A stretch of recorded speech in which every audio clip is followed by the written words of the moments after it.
यदि किसी वृत्त की त्रिज्या 13 गुना है तो उसकी परिधि उसकी पिछली परिधि के कितनी गुना होगी। हेलो डियर, डिस्कस कर रहे हैं एप्टीट्यूड, टॉपिक है मेंसुरेशन और क्षेत्रमिति। प्रश्न, आरआरबी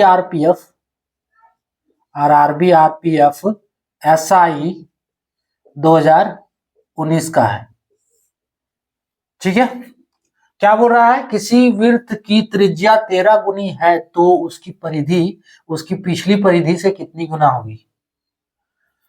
यहाँ पे दो वृत्त है, दो वृत्त का तो बात नहीं किया, लेकिन प्रश्न समझना है कि आपको दो वृत्त दिया हुआ है। इसमें एक वृत्त है जिसका त्रिज्या क्या है, आर है। ठीक है, ये त्रिज्या इसका आर हो गया। ठीक है, ये वाला त्रिज्या है केंद्र से परिधि, यानी कि परिधि तक का दूरी, ये परिधि है ना, ये क्या है, परिधि है। तो इसका त्रिज्या आर है। अब बोल क्या रहा है इसमें कि इसके त्रिज्या को 13 गुना कर दिया जाए तो परिधि क्या होगा। ये दूसरा वृत्त है। ठीक है, निश्चित ही कि अगर त्रिज्या को बढ़ाएंगे तो परिधि भी बढ़ेगा, है ना। सो ये इसका त्रिज्या, अब ये त्रिज्या क्या है, 13 गुना कर दिया, यानी कि 13 आ रहे। क्लियर। अब पूछ रहा है कि जो इसका परिधि है वो कितना बड़ा है ना।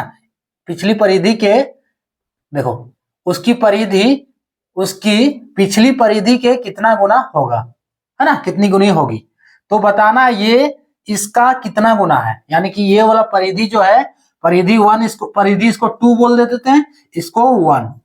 तो जो 2 है वो 1 का कितना गुनी। तो पहला वाले के लिए देखो फॉर्मूला क्या है, वृत्त का परिधि, वृत्त का परिधि, ये फॉर्मूला क्या है, 2 पाई आर होता है, इक्वल्स टू 2 पाई आर। लिखना चाहो तो लिख लो, वृत्त का ये आना ही चाहिए तभी ये प्रश्न सॉल्व होगा। इस पे यही फॉर्मूला यूज हो रहा है। और perimeter of circle, perimeter of circle, ठीक है, ये 2 पाई आर है। तो पहला वाला के लिए क्या होगा, पेरीमीटर ऑफ सर्कल यानी कि P1 हम ले रहे हैं। पहला वाला के लिए अगर P1 नहीं हो रहा तो परिधि 1 लिख देते हैं। ठीक है, परिधि 1। अब परिधि 1 के लिए क्या होगा, 2 पाई आर, 2 पाई आर। क्लियर। परिधि 1, परिधि 2 कितना होगा, तो इसका देखो आर कितना है, 13 आर है ना। परिधि का तो फॉर्मूला यही, यहाँ पे कैपिटल आर दे दो।